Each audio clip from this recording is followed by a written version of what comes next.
Well, so you're ready for another isekai that would make you curious whether dying will be the best way to have a better life. A very great tale off. Wait a second, this isn't. If this was an anime, we would have heard those bells of heaven ringing in our ears. But I guess the Ojo-sama and this hot, well-groomed guy are the only ones that can hear heaven's song and noises. What is going on anyway? To tell you briefly, it's something out of an anime, as this guy was teasing his muse not to make too much noise because a bad girl that makes excuses doesn't deserve a treat. And that same muse was apologizing frantically for making too much noise so shamelessly. If only we were as lucky as this guy, we could have brought home such a beautiful woman who was a noble's daughter. You heard that right. Dude was able to bring a nobleman's daughter who calls him daddy. It's quite unbelievable to trust him. But this woman is a villainess with the nickname Ice Princess, but her real name is Christina Febster. You see, Christina is already engaged, but his fiancé neglected and humiliated her, calling off their engagement as null and void. Meanwhile, our main character, the hot guy earlier, Kaido Minsk, is there. He's a servant of Christina, and how they end up having that delicious feast will be tackled later. Judging from his right now, his master is in a hot seat because of her dumb fiancé. Despite his hard work in avoiding the red flags that would lead them to that day, their engagement still got broken off. It was declared in front of an audience during a ball, and as expected from the Ice Princess, she had to fight back. This one is not the type that whines back on her crib easily. She got a nickname for a reason. She needs an explanation from the prince as to why he's declaring their engagement as a null. Of course, without proper explanation, it was the crown prince with a name that goes by Prince Willis, telling Christina, "Can you look her in the eyes and say that again?" Pointing to this innocent-looking girl who was also backed by 3 other men. Must be a party of some other stuff. This girl is a baron's daughter, and so Christina looked at her like she was a low human to look down upon. "You seem to be getting along with His Highness quite well," said Christina, with knowing eyes that suspected her fiancé and the poor girl were having an affair somehow. Of course, being a gentleman, he desperately portrays himself. He covers his precious area as if Christina's eyes are shooting her with daggers. Christina was embarrassed in the whole crowd all for this girl, so she wouldn't back down on giving the same thing back to them. She called upon Arya Shurla, the Baron's daughter, the same of the girl who doesn't know her place, with such authority, not minding the consequences, and the possibility of getting beheaded just like what happened to Anna Boleyn. Prince Willis was about to argue back, but Christina stood firm in her beliefs, knowing damn well that Arya was a nobody without the Baron's family name. And the fact that she talks to the Crown Prince Willis so casually is concerning, not just that, but also how to the prince who is freely mingling with Arya despite knowing he's already engaged. The red flag here is Prince Willis itself, off with his head for coveting with a neighbor. Nah, just kidding. I don't make the rules here. Anyway, MC witnessed this harsh argument between the characters of the love triangle. He also knows about what is going on. Even Arya, who was raised by a commoner before entering a prestigious royal school, sure does stand out among the students because of her eccentric dialect from where she came from. Among those shining people were the crown prince and the other noble boys who were kept on her palm as she outrageously clung to them. Since Christina was the original fiancé, it was an unacceptable act for her, but she was willing to give her a warning and overlook the situation. However, it continues to happen multiple times, and she doesn't want to be like Catherine of Aragon, who will tolerate the prince by letting him do what he does with Arya. So it can't be helped if you're laughed at just like that brainless fool, right? Since the crown prince wasn't the only guy who was playing on Arya's palm, she got 3 more boys who were willing to defend her name, pointing fingers at Christina by mentioning all the bad deeds she did to Arya, like stealing her stuff, locking her up in the classroom, pouring water on her, and even pushing her down the stairs. The usual little bit harmless pranks that high school bullies do. But you can't judge her. Arya was being a flirt. However, Christina said that she didn't do any of that stuff, which was unbelievable for the others as if they witnessed her doing such a thing. Christina wasn't playing innocent, certain that she didn't do anything harsh towards the beloved Arya. Isn't it just that girl's misunderstanding? You, Highness, and your friends as well, I would appreciate it if you'd word it more rationally, said the Ice Princess, looking at them with piercing eyes. Even her servant, MC, was worried that it might have the opposite effect. Well, he wasn't strong because, as a last resort, the crown prince exiled Christina out of the country and was engaged with Arya instead, as expected from the mistress and the two-timer. It never gets old, huh? Christina couldn't believe that he was free to do such a thing just because he was a crown prince, which was unfair. He even had the audacity to call it a kindness for not taking her life instead. So without any option, she had to follow his orders, but before she could go off, Prince Willis wanted her to say something to Arya first. Christina gave it a thought first while Arya felt bad about her situation and was about to say something. Christina smiled at her with soft eyes, a rare sight to see from the Ice Princess, as she told Arya, "Thank you." Something unexpected after a heated argument.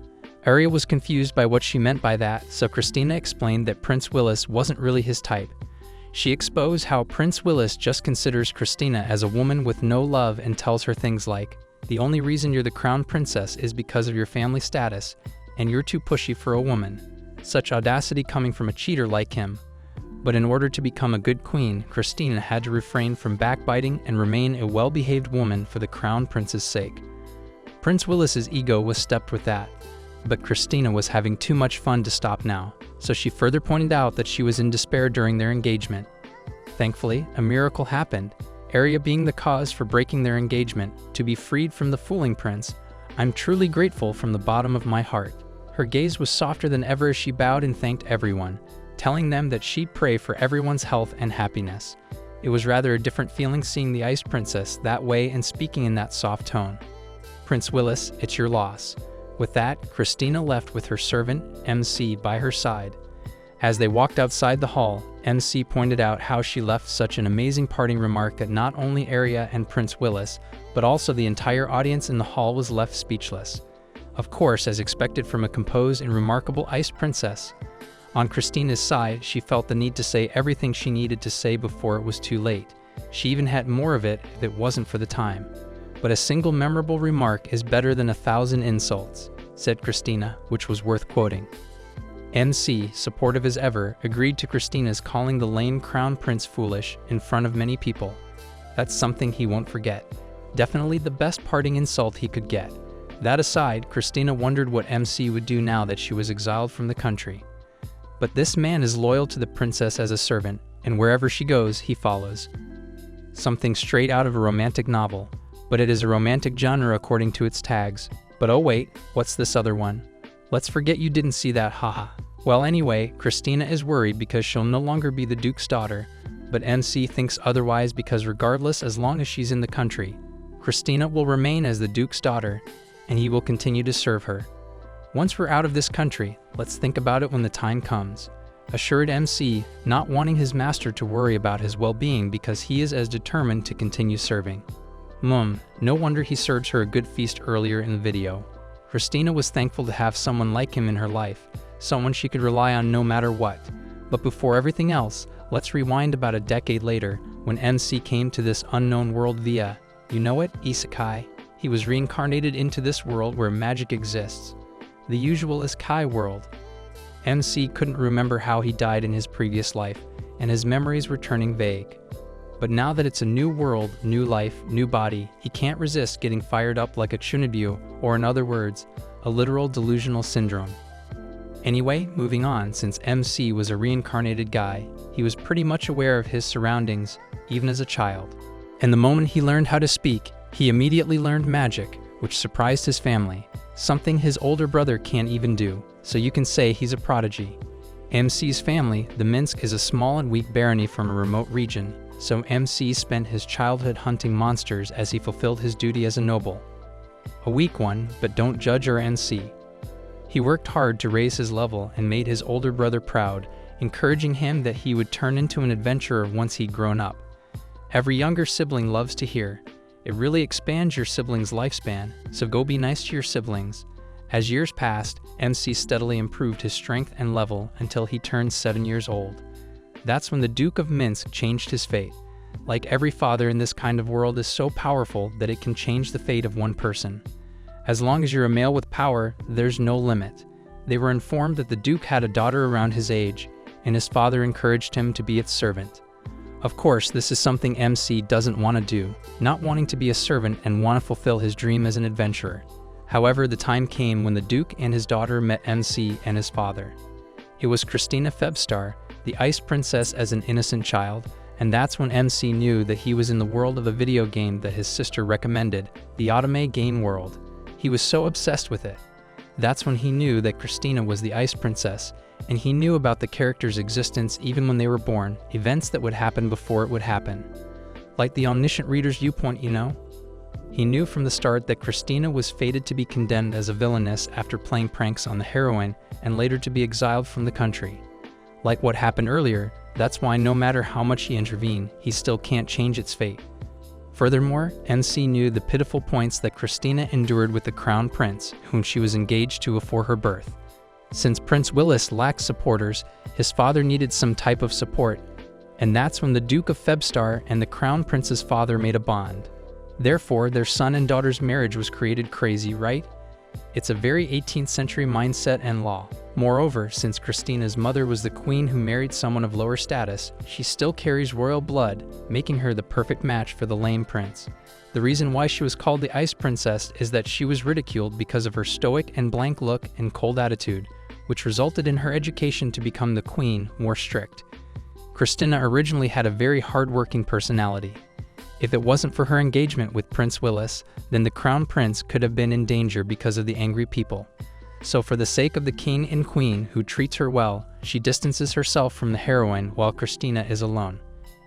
And the audacity of Prince Willis to exile someone who neglects herself for his sake. Unacceptable. Furthermore, in Christina's villain origin, the pain worsens when her mother, the only person who understood her most, dies from illness. This also resulted in his father distancing himself by immersing himself in work to cope with the loss, not knowing that he is also losing his daughter, the only family he has left. Now that she has anyone who understands her, she eventually comes to ruin. At least that's how the original game goes, which sucks to become the villainess. Fortunately, MC was there to change her fate. Even though at first he doesn't intend to become her servant, seeing her up close like that, he doesn't see a villain, but rather an angel. Those damn devil producers. In their first encounter together, Christina was hyped to know that MC could use magic even though they were the same age. He can see how pure-hearted she is, and he can't bear to let her get exiled 10 years from then, so he decides to interfere with fate and willingly asks Christina to let him be his servant. Weird way to propose, but yes, I do. He promises to protect her anywhere and from any kind of disaster. With their new bond as master and servant, MC did his best to eliminate the flags that would lead to her becoming the villainess and becoming the ice goddess-like princess. Christina was raised to become admirable, both women and men. That's why MC was certain that they avoided the condemnation event. Or so he thought. The moment Arya moved into the school a year later, she was able to seduce all the main characters of the game in no time, and MC wasn't able to save Arya from the condemnation event. But that doesn't mean it's the end. Unlike the game, which has an unseen ending, MC is living and breathing in that same world. He still gets to execute his plan B together with Christina. As they ran away together, MC asked Christina to change into better shoes as they journeyed towards the safe house in the village near their place. "You sure prepared well, MC," said Christina. "Girl, this guy literally knows the whole plot from the beginning." Anyway, MC explained that they must be ready in case something unexpected happened, but he knew that it was something she wouldn't believe. He further explained that it might be dangerous for them since the engagement was broken in front of the masses, but he didn't get to finish it because Christina knew he already had something in mind, trusting MC a little too much. Well, they practically grew up together over the decade in it. As they walked further, they later arrived at a not-so-big, but not-so-small, cabin in the middle of the woods. The place seemed to be clean and was maintained well, so they sought shelter there temporarily. As they enter the house, MC welcomes Christina, tending to her needs since he's still a servant anyway. He was about to get her a drink after that long walk, but before he could go on his way, Christina called him out and rushed towards him for a hug. "Ooh, I think we're nearing the best part here." MC was confused about her sudden gesture, but Christina couldn't endure it anymore, not helping the overwhelming she had over the years.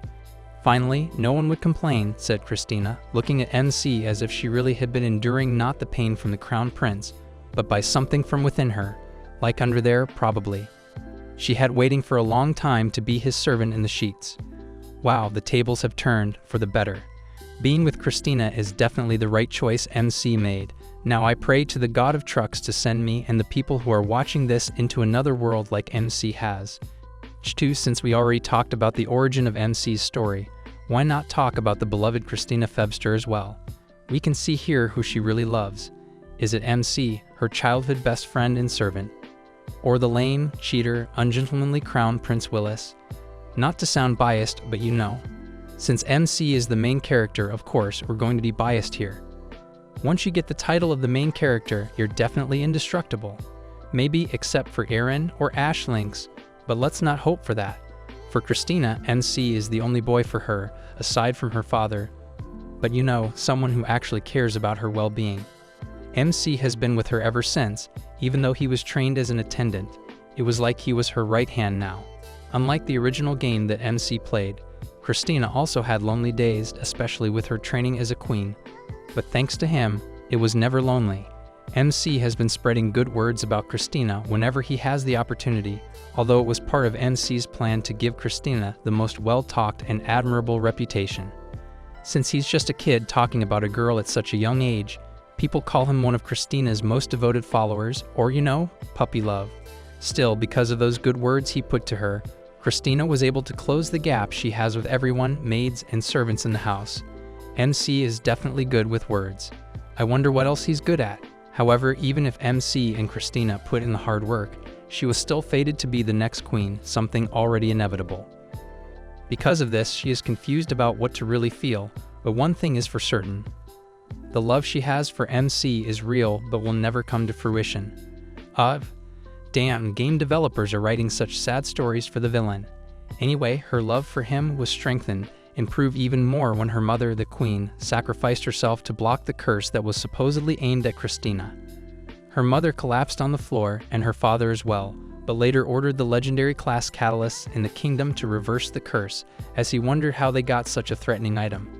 As Christina was sad at the incident, feeling depressed and lonely, the others, even his father, were there to remind her that a queen should control her emotions, wanting her to neglect what she's feeling and keep it hidden.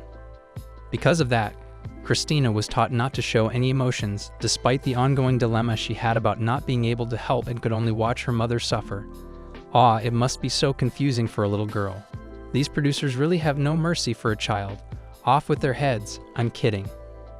Thanks to MC, who was previously born in 20th century life, he knew well that Christina shouldn't be keeping her emotions hidden. With an angry face and a few screams, he encouraged her, go ahead and cry. Not crying when you want to. That's not how you control your emotions. He made it loud and clear to Christina that in order not to become a cold-hearted person, she shouldn't hide it. It was an eye-opener for Christina, and since she was feeling overwhelmed by the situation and MC's screaming, she gave in and hugged MC, asking him to help her mother. A kid shouldn't hide their emotions. Although she just accidentally blurted that out, she thought it was impossible for MC to do. But there's nothing impossible for him. He got the most powerful title, main character. With Christina asking for help, MC didn't hesitate to journey to seek the ancient dragon's scale for 3 days, only to come back covered with wounds and dirt all over his body, all for a single scale of the dragon to be used to heal Christina's mother. However, it doesn't seem like MC did it for the sake of the mother, but rather it was for Christina, as proof that he is a man of his word when he says, "I'll protect you from all misfortunes." Damn, speaking like a true hero indeed. Because of his sacrifice and determination, he was able to save Christina's mother, unlike the original one where she died, leading to Christina's villainous origin. Her family is indebted to him, willing to grant him any wish he desires, but since MC is too kind and selfless, he only wishes for Christina to always be happy. Geez, who's cutting onion this early? His words and gaze melted Christina on the spot, not literally, but you could see how much she loved him even more for protecting her and caring for her, something she needed most. That's why, because of that day, Christina swore never to give up on him. That is, in a way, she will also do her best and work as hard as him to be a perfect duchess, as well as understanding that her time and personality won't be for the crown prince, but for others as well, for them to trust her more than the prince until he despises his existence. That prince really has the lowest ego, huh? Look at him being envious together with his also misogynistic friend. And since the crown prince, Willis, was a petty guy who didn't have anything else to talk ill about Christina, he was calling her someone who was only a crown princess because of her family's power, and without them, Christina would be nobody. Speaking for yourself, Prince Willis. He's nothing more than a crown prince. Can't even be faithful to a woman. What more for the kingdom and the throne? Well, since our precious Christina doesn't mind, we won't as well. She basked in Prince Willis's nonsense and pointless slander in degrading her because in the end, she wanted to give her everything to MC only. According to Christina, when I think about it like that, they start to sound like a blessing. And I hear you, girl. That's why when Prince Willis declared their engagement as annulled, deep within her, she was relieved and happy because she could finally give her everything to MC without a limit. Still, MC must do the pull and shoot or else it'll be a whole 9 months of pain. Be responsible, folks. When they moved into a remote part of the village where they were only surrounded by trees and pretty much nothing more, Christina gave MC a glimpse of her feast and instrument. Even MC's brain can't fathom this moment. MC panicked, not knowing what to do since he was her attendant, not her serving him instead. However, for Christina, now that she was exiled from the country, she is no longer a duchess but a mere woman, and since she's no longer a duchess, MC doesn't have anyone to serve, which makes him a mere man. It's like she planned this moment since the beginning. Of course, this isn't something to be taken easily, especially for MC, knowing that committing premarital intimacy with another man while being the crown prince's partner is a huge scandal. And if that happens, Christina's possible chance of going back as a duchess would be down to 0. That would also make him unemployed as he is right now. So to stop it from happening, MC, in his panic mode, tried to suggest an alternative idea to give Christina the same feelings as accepting the feast she offered, assuming that he had already got it figured out in the first place. There's no way in a million years he would ever expect the Duchess to have this kind of side. However, the Duchess doesn't want that. All she wants is for him to forget about each other's status and don't want to hear him forcing her back to the Crown Prince because all she ever wants is MC himself. She yelled at him, feeling as though she was very upset for having her real feelings rejected that way.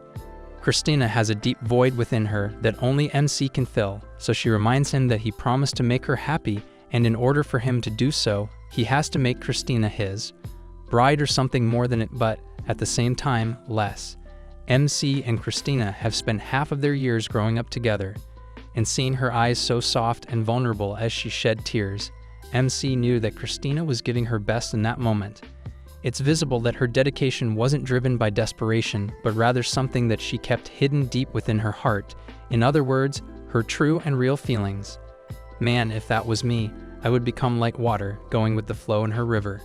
After a while of thinking and considering lots of things, MC decided to follow what his heart said and approached Christina without saying anything, only to give her a passionate kiss to say that he was feeling the same way. Roe decided it's time to let the servant era fade away. It's a now or never decision, and he made the right choice. After that, MC had to ask for another confirmation whether it was okay for her or not. Because permission matters, right, ladies? Christina said, "Stop calling me like that," referring to him still calling her a duchess or a master. "I'm just a woman." And since MC isn't someone who is hard to talk to, he enveloped his arm to her neck as he pulled her closer to him, saying, "I'm going to embrace you now." And as he says those words with that heart-throbbing hand placement, Christina can't help but get teary-eyed because she's been dreaming and hoping for this day to come, and now it does. Looks like these two lovebirds have upgraded from counting the days to making every moment count. Here's to unlimited cuddles, endless laughter, and happily ever after in the making. Besides, we're all here for the plot, right? The fun part is yet to start, finally getting to see that kind of creature in person, which looked way different from the books she read. Guess there's a lot of stuff this Duchess read before. Sheesh, this guy is lucky for choosing a Villainess. So, embarrassingly, Christina confessed that she had been doing her research. She even used a practice model to help her cook it well. And so, as things got intense with Christina cooking in the kitchen, MC was also almost full with her meal.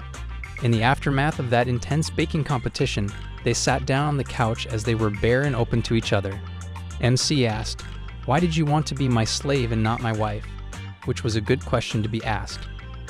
Christina looked at him, blushing before she told him that it would be audacious for her to marry someone else immediately after having a fresh from her engagement's annulment. Hearing this, MC could only look at her dead in the eye before he burst out laughter of disbelief. It was just small, harmless laughter to keep the comfortable atmosphere between them. You can think of it like a great aftercare mentally. But it didn't stop there though, because MC hadn't made his first order as her master yet. And so he told her, "As your first order as my slave, come here." tapping on his leg, indicating that Christina should sit there close to him. He back-hugged her, enjoying the warmth of her flesh as he jokingly told her that she wouldn't be able to live without him. Even though it was a light-hearted joke for MC, it felt more like a pact for Christina, knowing well that after their intimate baking, she wouldn't be able to live without you. Damn, this is getting wholesome. MC suggested that they should start planning their marriage starting tomorrow because on that night, their brains will be filled with a bunch of Christina's little untouched for many years, that not even the crown prince could get bakery. Nothing is stopping MC's drag now that he gets to Duchess he's been serving half his life. Talk about a groundbreaking deal in life to choose the villainess. As a commoner, we have to find a sustainable job to keep feeding ourselves and live like an average person trying to survive in a simple lifestyle. So in the usual isekai type world, the MC would definitely become an adventurer no matter what. Whether it be the youngest like Kaien from Aristocrat Otherworldly Adventures or Boxo from Reborn as a vending machine. In the small area of the town, there is a guild where adventurers, new and old, spend their time doing quests and receive their rates. Everybody, as long as they can fight, is welcome to register as a member. This is why our MC, together with his now servant, joined the guild and entered the building with such aura. They were wearing cloaks, which got everyone's attention, especially these background characters' attention, Buff Girl and Buff Elsa. Their aura is screaming royalty, you just can't unnoticed it. The couple walked towards the counter where MC asked the person in charge if they wanted to register themselves as adventurers. The person was a nice-looking androgynous person who was willing to help them get registered, but there was something that they needed to confirm first as they handed MC the paper that contained the information to become an adventurer. "It's a bother, right? Can you read?" asked the person, to which MC replied that he could, and he can talk in the early stage of life. "I guess being an adventurer is a way to make a living without going to school. I hope something like that exists in real life, legal and all, not wanting to be a dealer." With that solved, they asked MC to read the important stuff from the paper and fill up the needed information as part of the registration. However, before they could continue with it, the counter in charge needed them to mantle off their cloak first so they could see their faces. MC is hesitant at first, but they have no choice but to follow the order so they can finally be an adventurer. He took off his mantle, revealing a fine-looking guy. Meanwhile, Christina also revealed herself to everybody, and she was as stunning as ever. Everyone in the guild, especially men, was stunned at her beauty that was screaming royalty and divine. Even the counter in charge was stunned by her, so this little dude is either a man of culture or the other, but let's refer to them as a he. Also, that man covering his nose is new right now. Seeing them without cloaks seems like someone who isn't a commoner, so little dude made sure to remind them that falsifying their identity is considered a felony. And since they're done filling up their information, little dude must confirm that everything they wrote was correct. MC confidently replied that it was all true, and the little dude and the other ones listening and watching them doubted it. All the pressure is on this little dude if they end up still being a noble. Now that they finished filling up their application, little dude gave them the lowest rank, which was the E-rank adventurer's tag. It was in a diamond-shaped tag. "Please keep it with you at all times," said little dude, doing his job properly in the guild. MC took his tag, wondering why the guild didn't require them to test their skills and magic before becoming an official adventurer. Little dude replied that for an adventurer, the important thing is the power to survive, and even if the guild were to test their skills of measuring their magic, no matter how good it is, it would be useless if the person is dead. Which makes a lot of sense. I like the logic of this little dude. MC agreed to this point, not really questioning the system any further. "Are you done asking? Then go find some quest and take it to the receptionist next to me," said little dude, acting as if he doesn't really care much about them. For someone his size, he sure got a big attitude. The couple were about to do what the little dude said, continuing to take a quest as new adventurers. However, this guild is filled with different kinds of people, and after watching a lot of isekai, there will always be adventurers who keep on messing with the newbies, which are a big dude that has scars on their faces like an old-time tattoo. This guy approached the couple, saying that they couldn't just proceed with their first mission alone as beginners. You may think that they're just there to help, but in reality, they just wanted MC to lend Christina to them so they could show her the ins and outs of adventuring. Maybe in and out of her cave if this guy is lucky enough, but that's 100% doubtful. Christina didn't say anything about what the guy said, but proceeded on going behind MC. "Aw, why did you leave me out?" asked MC, trying to be playful and sarcastic to this knucklehead who was full of himself. The man assumed and pointed out that the woman that MC was with is out of his league. He really thought he did something with that lame statement. And so MC replied, "Look in the mirror, old man. You're too self-conscious for a middle-aged man. You're pathetic." Hearing this, the other bystanders in the guild laughed at his remark, knowing that a beginner was good at rebate to an old senior like this dude. MC has no fear in his life. I mean, he can use magic pretty well. What else could scare him? The old man was triggered and got mad, calling MC a brat, and was about to go furious mode, scaring the little dude from the counter. However, before the situation could escalate into bloodshed on their first time in the guild, Christina scolded MC not to say stuff like that, like a cute wife trying to hold back her husband. MC said that the dude was picking on first for a newbie like them, so he made up an excuse that he was just trying his best to get the best of a bad situation. "I swear sometimes you just act like a kid. I still like that part of you though," said Christina, not getting to do anything effective with her boyfriend. All she wants is for MC to convey his words properly, to which the old man agrees, saying that MC should be like the girl. Now he's acting tough because the divine woman sided with him. But let's not get too cocky, old gag. Christina took control of the situation by coming forward to the group of men and apologized to them for refusing, because I am his S-slave after all. Hearing that, the guy's mind went blank, as if with that single sentence they were cursed not to think about it further. It was as if their sense as a human was drained when they heard that she was MC's slave, not an ordinary slave, but the S-word slave. I really can't say it for the sake of the video, but you know what she meant. MC tried to stop her, not liking where this conversation would end up, as if this kind of thing happened before as well. In the next few minutes we can hear Christina how she was an S-slave, but since I, as a reader of this manga, wasn't spared with the detail, then you, as the viewer, shouldn't be spared for your little sake as well. "I'm a pathetic little that can't live without my master. I would die instantly even," said Christina, as she further explained in great detail how talking to other men aside from her master would cause her pain, and how her mouth is the only mouth that can play with MC him before sleeping. She further explained that the melon she grew lovingly in her front yard can, which these men were staring at the moment they saw her, were already owned by her master. "It's evident that last night he made to them so much," said Christina, not feeling any shame on telling that in front of everybody. To make things better, she further explained already marked by him from last night's harvest. She shared how Christina wanted to have those pierced as proof that it only has one master, but since MC doesn't like it because he was already content with it, she does as he says. But in return, she had to tell MC that he must suck it out and that she had to finish it 3 times because of that gesture. However, she felt shame that her couldn't provide milk, but if they could, she would definitely squeeze them out or gush them because of the joy she felt having MC with her. Moreover, she pointed at her belt, saying that there were still from last night, where they had to make a bunch of pies. Christina shared how happy she is right now, but if the forbidden icing from within dried out, then her pet would start crying, which would be awful. Christina knew that her cow couldn't stop producing milk when they... "Even talking to you gentlemen right now, what would you do if the milk in my cow is gone? My dignity as a slave won't allow such things," said Christina, before she slightly bowed and refused their offer because she was already taken by the one and only MC. Geez, even I can't help but get the weird feeling off my core.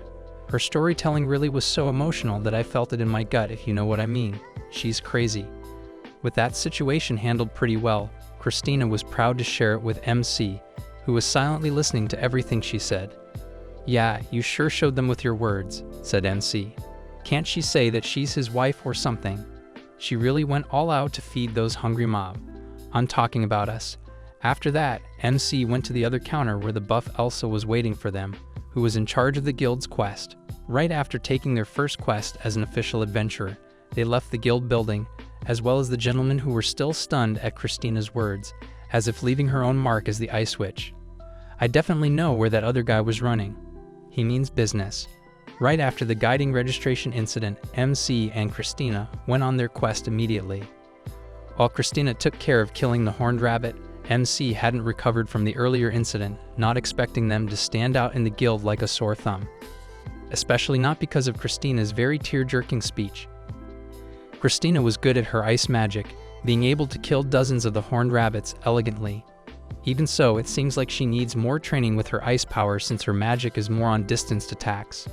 MC agreed, saying that killing horned rabbits using a throwing weapon is difficult after all. What is a horned rabbit anyway? Well, to answer that, it's this cute fluffy unicorn rabbit that can go lightning McQueen speed, but they're deadly ones because they can use their horns as a weapon, just like a rhino. However, having this mission is recommended for beginners because a horned rabbit isn't so different from an average rabbit, to test out the adventurer's speed and precision as well, making it a good training for Christina with her icicle arrow. For MC, this kind of stuff isn't hard for him, especially since he has been hunting monsters as a childhood game, so being an adventurer was the best choice he had back then until he met Christina. MC effortlessly killed the horned rabbit that was passing by, with an accurate aim using his dagger. Poor rabbit. But MC do be hitting Christina with that adventurer Reese. Seeing his skill like that and knowing that she has a long way to be as powerful as him, she dedicated herself to working hard to reach his level. You can see the dedication in those eyes.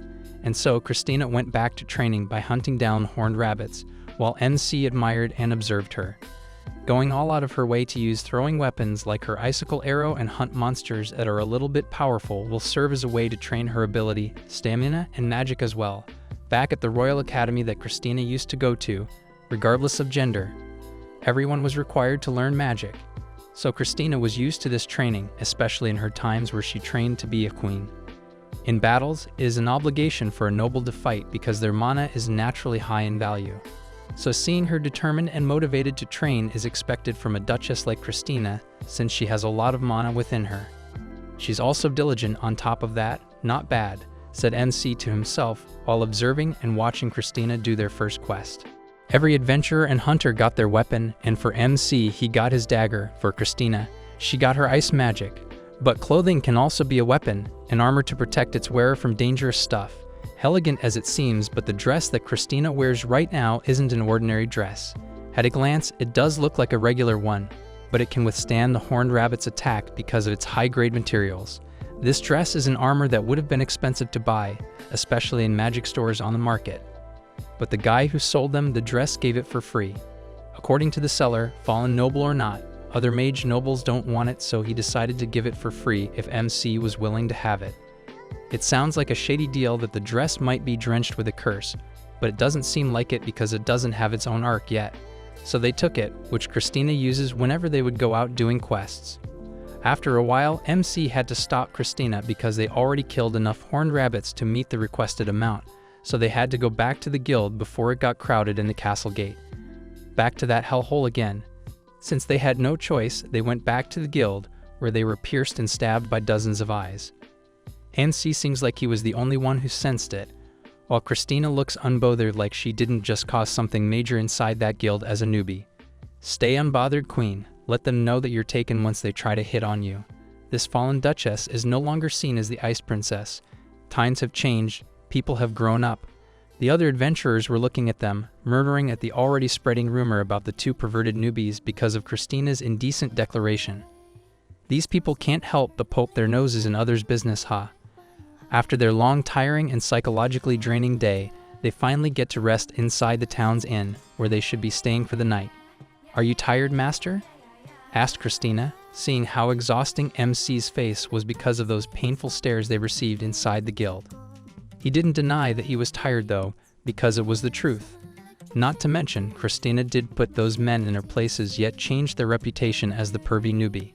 A few moments later, MC heard running from the hall, and then a little girl appeared at the door, notifying them that there was one room available because the previous booking had been cancelled, so she asked if it was okay. "A boy and a girl sharing the same room is really inconvenient, right?"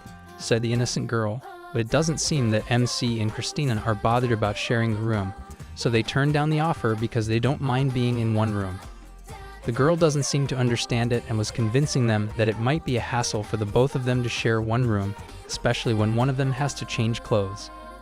And so Christina really thought it would be okay to tell this poor innocent child that she's MC's S-slave, which made him panic, but it was too late. It already got out of her mouth, you can't take it back now. Now MC is looking more depressed in the corner. Christina really can't read the girl's face, who only asked not because she's curious, but was in disbelief. Christina further explained to the poor child that since she's an S-slave, It wouldn't bother her if she changed in front of NC because they are that open to each other.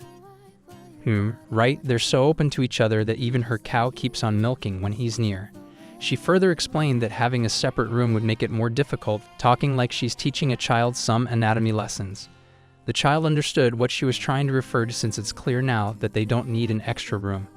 Meanwhile, MC was more embarrassed, having to witness and endure that embarrassment and awkwardness once again on a child.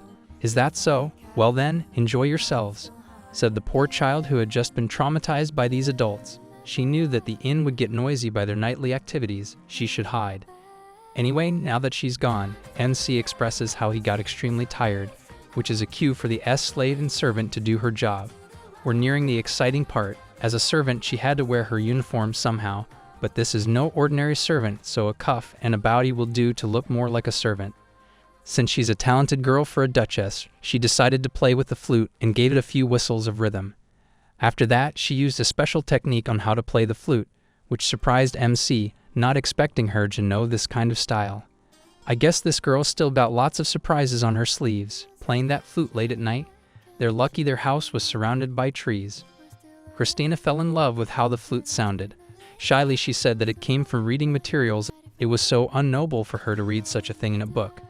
But it didn't stop there. She also quietly borrowed a book from her mother's secret bookshelf and asked a trusted maid to buy her one in secret. Those freaky stories were the birth of this freaky noble, which gave MC an idea. She started off by showing her hidden talent while MC was watching her with excitement. However, MC got another idea and wanted Christina to kneel. MC was having a blast on the view in front of him, though, because that smile is a winning smile. "You're beautiful, Christina," said MC, looking at her lovingly, and Christina took this compliment as she also stared at her master with love. Damn, I bet the neighbors are having a blast that night. A few more of those yelling and screaming heard a loud bang on the door caused by their neighbor who was complaining about them. And that caught them off guard. They took a little time to breathe because of it, but MC proceeded to scold Christina for being too loud and bothering the neighbors. However, that doesn't mean they should stop though. Now that she is a slave and no longer a noble, she wants to serve MC as her master and make him happy. She collapsed into MC's arm and passed out. MC didn't expect that, but he didn't say anything mean to her, aside from her being a terrifying woman who would make him fall for her if he was careless. He admitted it to himself that Christina is the ideal woman for a man, and with that, he wants to make her his forever. They drifted to sleep and woke up just to eat breakfast the other day. The little kid that gave them their hotel room wasn't pleased to see the noisy customer, complaining how others were bothered by their strange noises. She told Christina not to satisfy her boyfriend's fetishes or else he'd turn into good for nothing, like how other men are. But Christina trusts MC so much and knows that he won't leave her that easily. Besides, she's a slave after all. The little girl can't do anything about it though, so she sighs and warns them to be more gentle on the bed and walls, or else it will cost them their whole adventure. After that, a pair of two men approached the lovely lady to invite her to their party of adventurers, but Christina refused the invitation quickly, saying that she was a slave of the man beside her. She doesn't have to say it like that, but it was effective to keep those strangers away from them. "Is it important to call yourself a slave?" asked NC. Christina simply said that calling herself by that title would keep the bugs away, and besides, she is a dedicated woman for MC only for the rest of her life. And that makes her terrifying but, at the same time, the best woman ever. Do we read this because we're lonely? Or we're lonely because we read this? At this point, it's both and because we just want to take the rooster out, huh? Enough with the boner time. Let's get into the plot side of this ED manga. The reason they went to Kishua was because of the dungeon that appeared there. This village has become a developed city because of the dungeon that is one day walk from the town. The dungeon is called the Arena of Gods. This happened back in the days when humans fought and put their lives against each other due to the brilliance of their souls, which is something that the gods craved. This all happened during the Age of Gods, and many wanted to see that brilliance, so they caused numerous wars. However, humans received a severe punishment from the King of Gods, and in order to benefit both gods and humans, they made dungeons in this world. With the help of these dungeons, humans can demonstrate the brilliance of their souls, and the gods will reward them with stuff like valuable tools or special skills. Of course, there are many people who seek quick fortune, but the monsters that the gods made are by no means weak. Only if you put your life on the line will the gods grace you with something you deserve. This is why, in order to challenge them, adventurer guilds have been created where they will be ranking adventurers to know if they're worthy to fight those monsters or not. They must be at least a C class or higher, and as for MC and Chris, they went to the Adventurers Guild, where the receptionist was happy to say that they got to C class in just 2 weeks. He sees the couple that is on a fast track, and MC replies that they even hoped they could get C class within 10 days. The receptionist got scared to see that they didn't look like they were joking when they said it, so they must be beasts when dealing with another beast. After a few minutes, the receptionist handed MC the dungeon permit for access, and if he lost it, there would be a limit on how much they could trade the items they got from the dungeon. With that, the receptionist greeted the couple before they left for the dungeon. Afterward, MC and Chris finally arrived at the entrance. There weren't many adventurers around, so they thought it wouldn't be much crowded in the dungeon. There was a guard standing at the entrance, so MC asked if there were other adventurers around at the moment.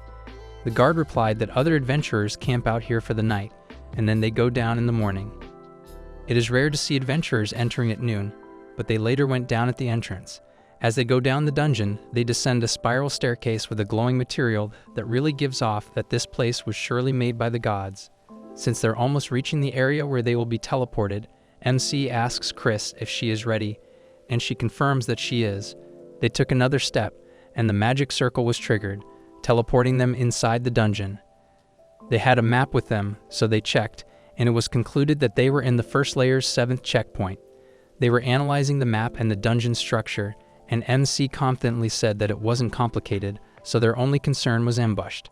A few minutes after walking around the dungeon, they noticed a noise in the dark corridor, so a creature is coming towards them. MC was keen enough to know that there were 4 of those creatures coming, so he told Chris to calmly aim her magic towards it. Then 4 goblins that are often seen in dungeons and fantasy setting worlds, and probably in that black and yellow website, if you know what I mean. Pretty sure some of you know what I'm talking about and which one of them. Anyway, the monsters in that dungeon, or at least in that layer, are humanoids. But that dungeon is made with traits that the goddess of battle, Ashtar, likes, so most monsters are human-shaped and use weapons. Since they have human-like appearance, they also have human-like features, and that is knowing a hot woman when they see one.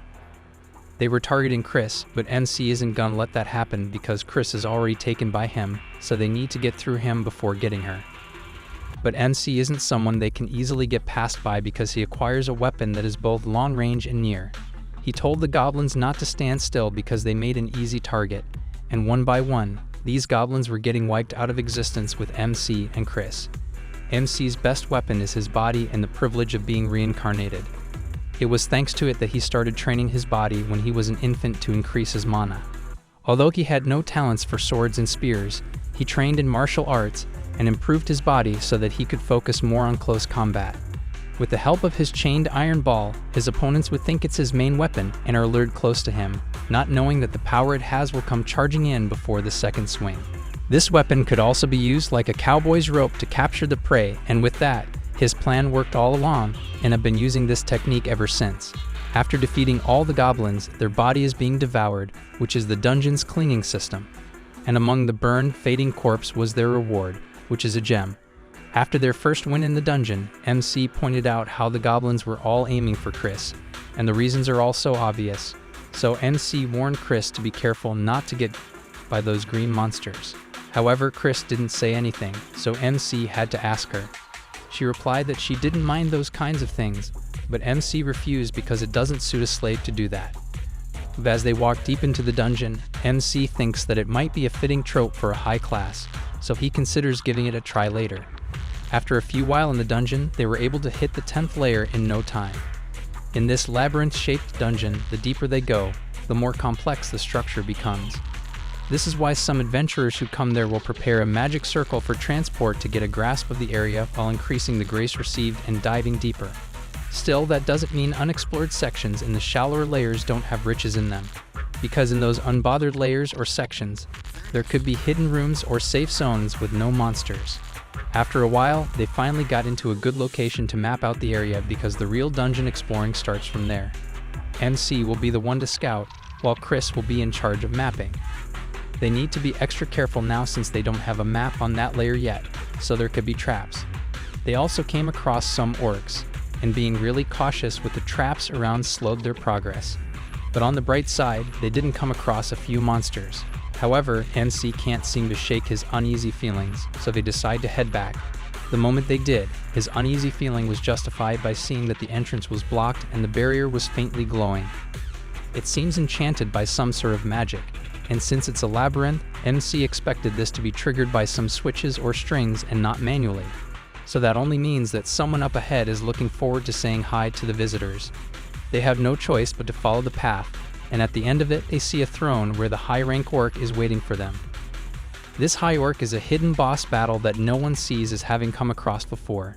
Since they can't proceed to another layer because of the barrier earlier, they have no choice but to defeat this orc first. MC gave it his all, hitting the orc with everything he had with his trusted weapon. However, even after putting all his strength into that, it didn't deal much damage to the orc. Its mobility and speed are massively different from the ones they encounter the first time they enter the dungeon. Well, it's expected for a hidden boss though. MC was playing chase with the orc, dodging every attack it made while Chris was shooting it from the distance to slow him down. However, Chris' attacks got the orc a little bit pissed that it changed his attention towards Chris, and he was about to throw a strong attack, but it was quickly interrupted by MC, letting the orc know that he should put all his attention to him or else he'd be jealous. Nothing gay about it. MC threw the sphere weapon to tie the orc on its heel and put him down as a cue for Chris to launch a continuous attack on it. But the orc doesn't seem to be threatened, and it even has the audacity to smile before breaking, enduring the attacks, and launching towards MC with a big punch in the face. The orc was so fast that MC didn't have time to react, and the moment he realized what was happening, the orc's fist was already at an eye distance, and he flew across the place. Chris's soul sank into her chest, looking terrified at the situation that MC was in. MC was lying unconscious on the floor, and debris that he looked like half dead at this point.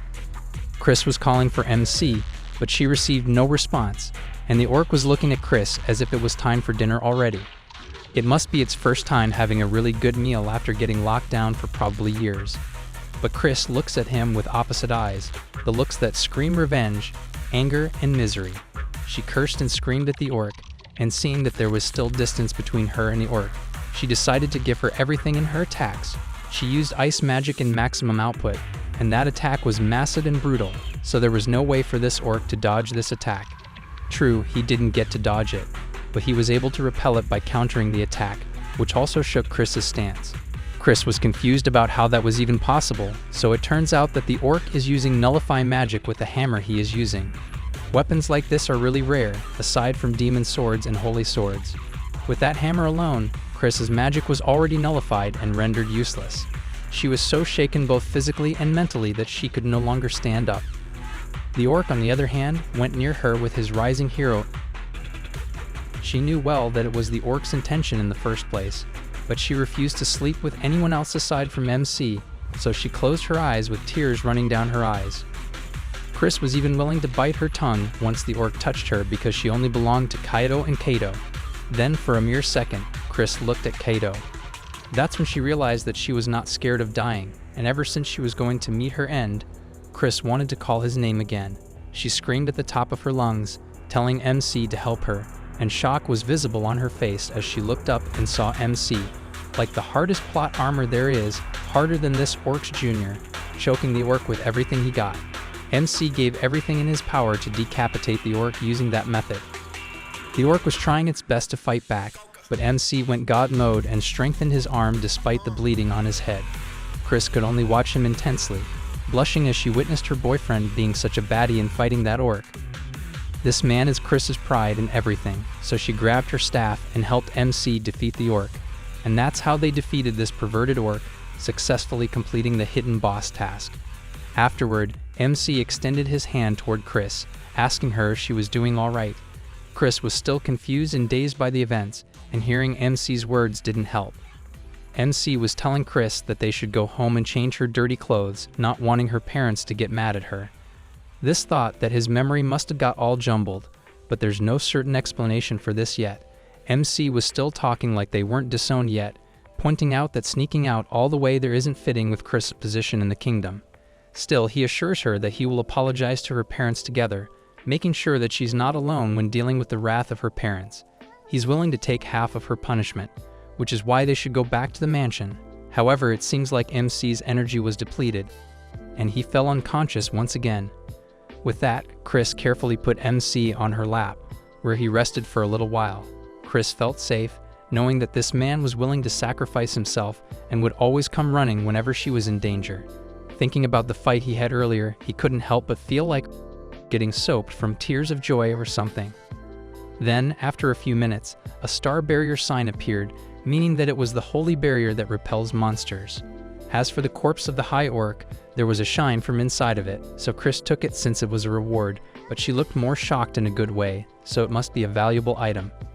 After a few hours, MC finally woke up, and the moment he did, he still looked like he was about to fight. Chris stayed calm though, and told MC that he should eat the meal she prepared for them. It's been an hour since he defeated the high orc, and it seems like MC didn't even know that it was him who did it. He can vaguely remember some parts but was doubtful for some reason. However, Chris looks at him in admiration, telling him that he's so cool fighting the orc back there. MC didn't think much about it since he still can't remember it anyway, so he brushed it off and asked about the reward for defeating the orc. Chris nonchalantly replied that they had dropped a rare item, and MC was drinking it right now. MC froze and dropped the drink, immediately standing up and asking what the heck she had just done. Chris apologized for putting it on his drink in secret, but the item she put is an orc's aphrodisiac, the highest grade. In that item is an orc's limitless vigor extracted and condensed, meaning that if a man were to take it, they'd have an enormous libido for the whole night, and if it's a woman, she will be affected by an aphrodisiac more powerful than an orc's sperm, making her enjoy life even if it's violent. If you know, you know. Remembering how cool NC was during the fight he has with the orc, she couldn't feel but get turned on by different other emotions and feelings, which is probably why she secretly put it on his drink just so they can also reward themselves with a good night's sleep. While she was explaining it, all preparations were completely using MC's equipment so the night wouldn't be that boring. She even tops it off with a roleplay that she's a maiden in distress, and MC is the high orc looking for a good meal. The maker of that dungeon is as perverted as the orc she made. The plot is finished, now it's boner time next.